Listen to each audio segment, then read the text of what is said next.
passing the CELPIP test, how to get a higher score, presented by Checkmark Learning Center.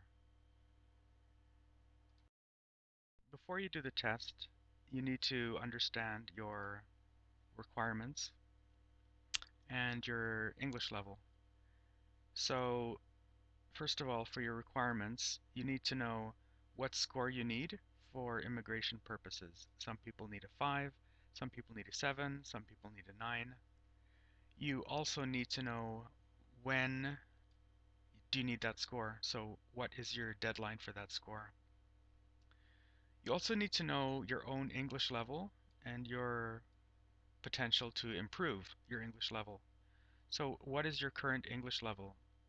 How good is your listening, reading, writing, and speaking now? What kinds of mistakes do you make now? Do you make grammar mistakes in your speaking and writing? If so, what kinds of grammar mistakes do you make? You have to consider those kinds of things in order to figure out what your level is at now and what your potential is to improve. You should not expect perfection from yourself. Not even native English speakers are perfect speakers of English, so you don't need to put that kind of pressure on yourself. You should expect to make mistakes, but of course you should also always be trying to improve for the purpose of. Before and during the test, you have to understand your weak points. So before the test, you have to know what your problems are with listening, reading, writing, and speaking in English. And secondly, you need to know what your problems are with the test itself.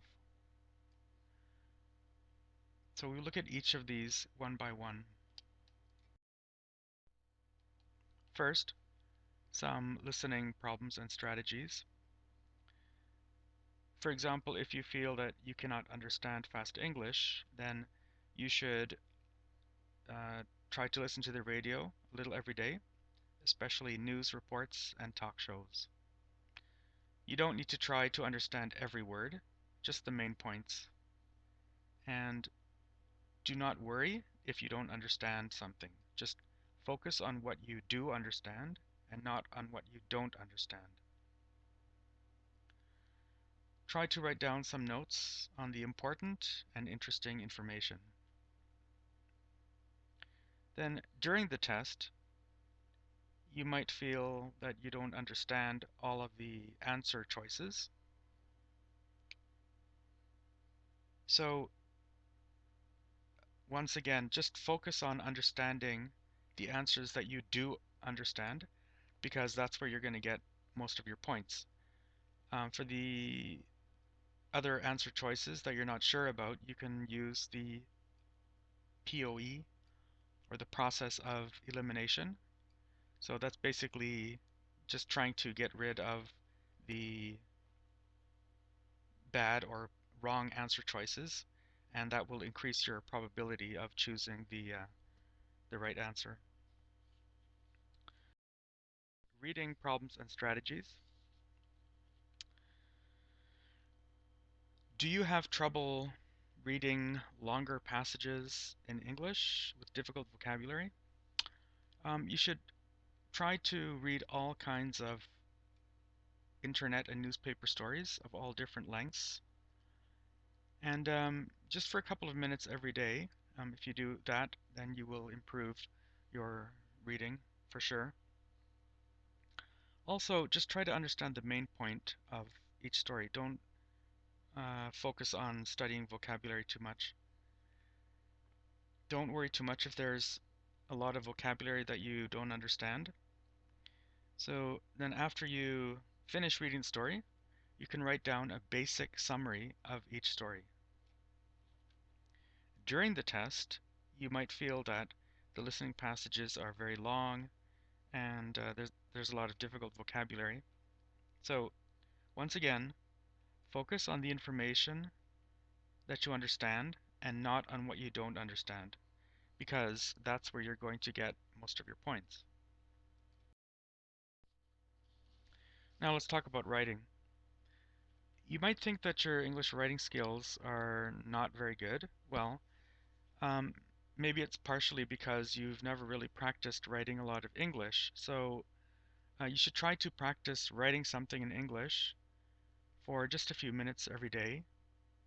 If your computer typing speed is slow, you can practice typing on a computer keyboard for a few minutes every day. And since you're preparing for the CELPIP test, you should try to practice doing a CELPIP writing assignment once or twice a week. During the test, don't worry too much if you feel that you don't have too much grammar and vocabulary. It's more important to use the grammar and vocabulary that you have in good, clear, correct sentences than using high grammar and vocabulary in the wrong way.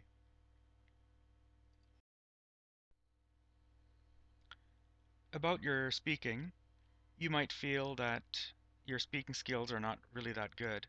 Well, when you're preparing for the test, you can practice speaking English with your family, your friends, your coworkers, your classmates. Try to focus on fluency and the quality of your English.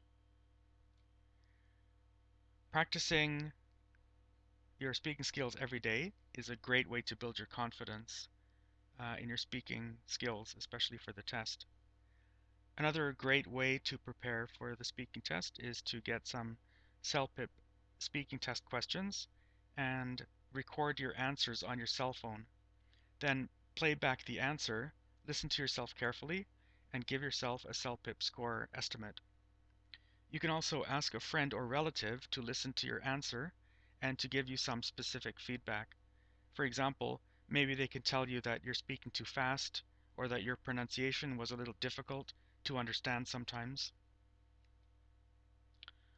During the real speaking test, maybe you get nervous and then you get stuck and you don't know what to say. The best thing to do is make short sentences and focus on subject, verb, object patterns. Speak slowly, breathe in and out between sentences, relax, and prepare your idea, grammar, and vocabulary for the next sentence. Thanks for listening, and good luck on your CELPIP test.